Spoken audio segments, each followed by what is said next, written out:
Mobile payments. Why do we need them? First of all, it's because you can't do everything with cash. Secondly, cash is not accountable. So, what are the problem statements? So, first of all, it's like if you go to a supermarket, you have a choice whether you pay cash or you pay through your bank. Obviously, you have more money in your bank than the money in your wallet. So, every time you needed money in your wallet, you need to withdraw from an ATM. The other option is that you pay with a credit card or debit card. Now, the issue with credit cards or debit cards was that there was always a 2% surcharge. Now, the problem always with the 2% surcharge is who's going to bear that 2% surcharge? Is it the person who's ready to accept the money, the person who's selling it to you? Because for them it became easier saying that, tomorrow all my money is in the bank. I don't have to sit and keep running every time I have a payment for the whole day and go to the bank and start depositing the money. So that was the biggest problem. The second thing is accountability. That tomorrow, when you have a business and you have to go to the bank and say, you have to file your returns, you have to know how much of payments you have received and how much you have made out. If you did everything with UPI, Google Pay or Paytm or any other such service, you'll be able to easily have a list of all the transactions, and that's something you can directly feed and then get to know your returns. So that was the main reason. Now, people, right from 2006 have always been saying, why can't we use our phone as a wallet? Now, to use your phone as a wallet, you need to be able to receive money, you need to be able to send money. So, the only way in which you were able to send and receive money before was through something called IMPS payments or NEFT payments. Now for both of now these were bank instruments. Now for both of these, now NEFT would take about 2 to 3 hours. IMPS would be almost instant with a certain surcharge.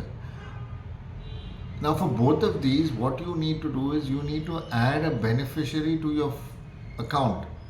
To add a beneficiary to your account typically takes 24 to 48 hours. In English, that is 1 or 2 days. So when you want to pay somebody directly, especially if you got like a panwala and you want to pay something like for sweets or any kind of snack or chocolate, you don't want to wait for like 2 days to go back to him and say, okay, it's done now, I'll transfer the money to you. So that's the reason UPI started.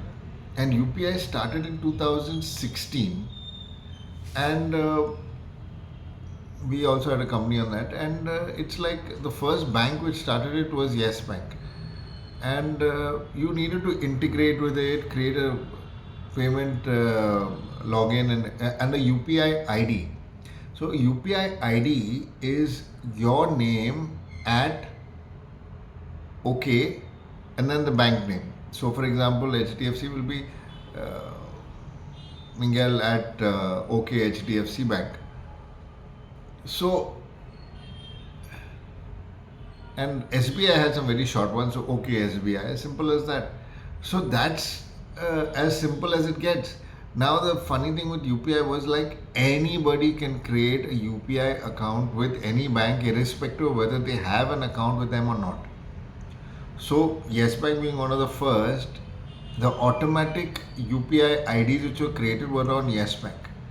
So, when that whole, so PhonePe and other apps were all using Yes Bank as their backend because PhonePe is not a bank. So, to anybody who wanted to start financial payments had to link with a bank. And since Yes Bank was the simplest and making it really easy for everybody was linking with Yes Bank. So when Yes Bank actually had that whole scandal when they shut down and have bankruptcy and everything, that's when these payment services went down. So PhonePe was the first one to go down because they were running basically on Yes Bank. Because I could understand, because I knew that the UPI ID for Yes Bank was at YBL, and most of these QR codes, so there'll be a QR code like that, and on the side will be the UPI ID. So seeing at YBL told me that all of them were registering with Yes Bank. So the minute Yes Bank stopped transactions, every PhonePe was the worst to go on. Everybody would be like, "Oh, PhonePe is gone down, PhonePe is gone down." But actually, Yes Bank went down. So the payment service on top of Yes Bank, which was PhonePe, went down. And it's like. Paytm didn't always run on UPI. I remember 2010 when the owner was going around saying this is the thing, scan this and you'll get a free recharge on your phone. So they started with their own service, and it's just 2018 when they started with their own UPI payments. Now Google Pay was not always Google Pay. In 2017 is when they started with Google Tez, and they started giving first freebies like 50 rupees if you sign in, and then now the normal games which they've started. So that's how they started. So the truth is, anybody can set up their own UPI service if they are able to figure out a way to provide more and more benefits to people. And now it's like, because see,